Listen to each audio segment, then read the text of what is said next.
চারদিকে শুধু একটা কথাই দেখতেছি, একটা কথাই বাতাসে ভাসতেছে যে 2026 বিশ্বকাপ মেসি রোনালদোর শেষ বিশ্বকাপ, এদের শেষ ডান্স।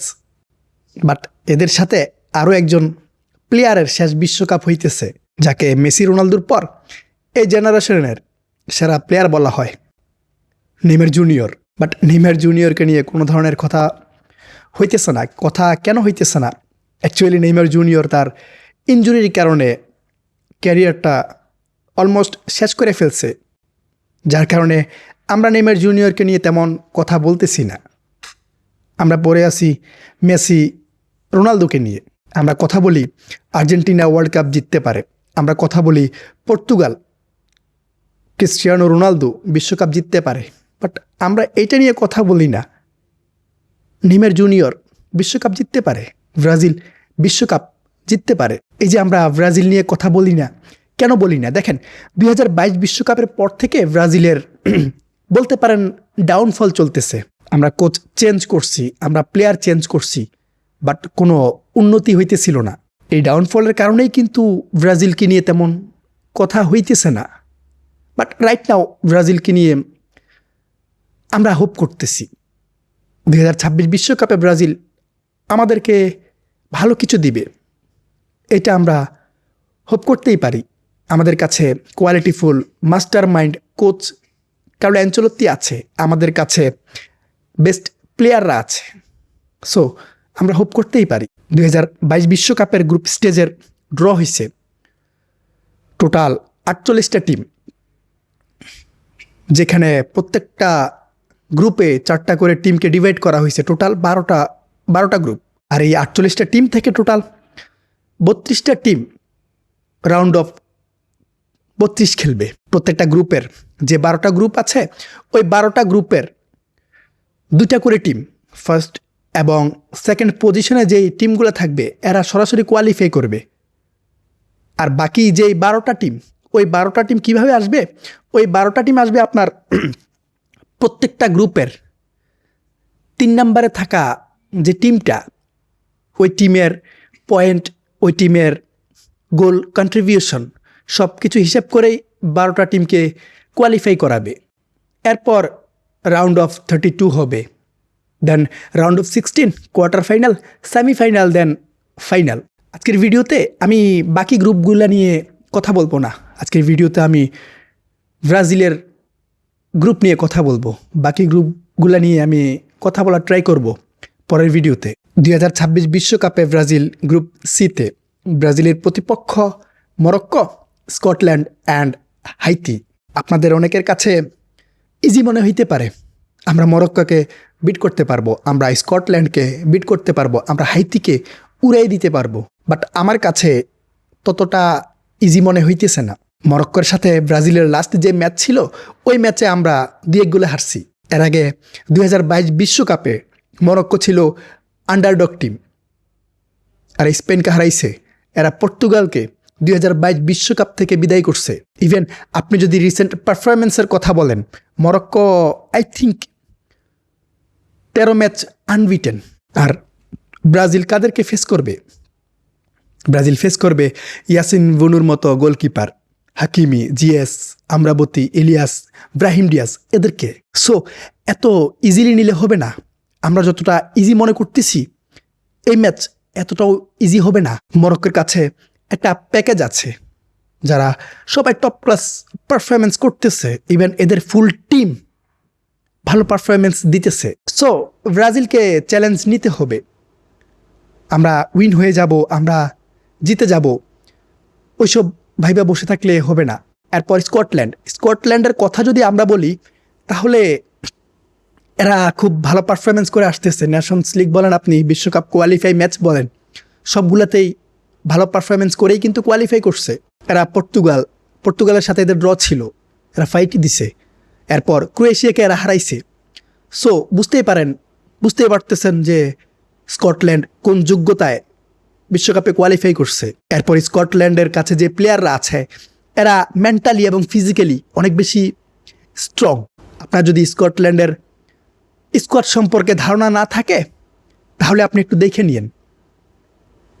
স্কটল্যান্ডের প্লেয়ার কারা, এটা দেখার পর আপনি বুঝতে পারবেন স্কটল্যান্ড ব্রাজিলের জন্য কতটা থ্রেট হইতে পারে। স্কটল্যান্ডের স্কোয়াড আপনি চিন্তা করেন, টমিনে, গর্ডন, ডক, রবার্টন, এদের যে পটেনশিয়াল গেম, ওই গেম দেখতে হলে আপনাকে অবশ্যই প্রিমিয়ার লিগের ম্যাচ দেখতে হবে, আপনাকে ইউরোপের টপ ক্লাবগুলার ম্যাচ দেখতে হবে।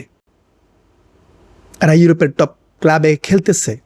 সো এদের অভিজ্ঞতা কি, এদের মেন্টালিটি কেমন, একটু হলেও আপনাদের হয়তো ধারণা হইতেছে। এখন আমার মনে হয় না কার্লো অ্যানচেলত্তির জন্য স্কটল্যান্ড একদম ইজি হয়ে যাবে।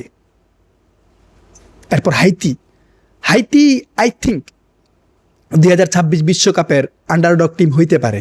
আমরা হাইতিকে একদম উড়িয়ে দিব এমন কনফিডেন্স থাকতে পারে, বাট ওভার কনফিডেন্স না রাখাটাই বেটার। আমরা হাইতির সাথে ইজিলি উইন হইতে পারবো, যেহেতু আমাদের ভালো একটা স্কোয়াড আছে, আমাদের কাছে কার্লো অ্যানচেলত্তির মতো কোচ আছে।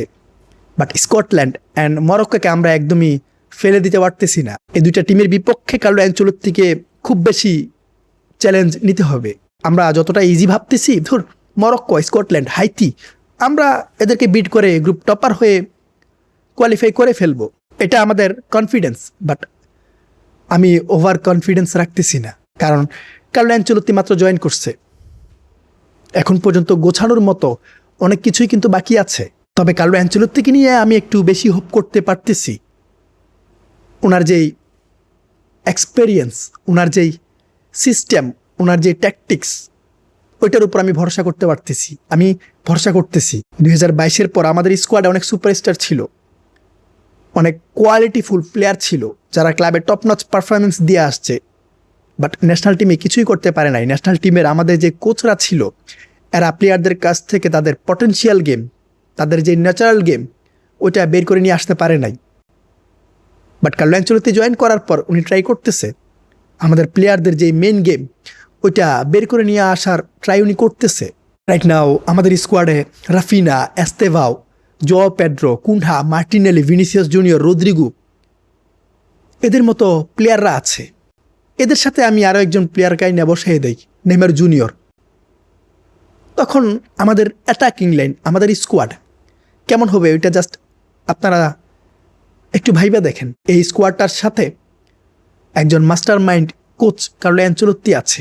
এখানে নর্মাল কোনো কোচ না, এখানে মাস্টার মাইন্ড কার্লো অ্যানচেলত্তি।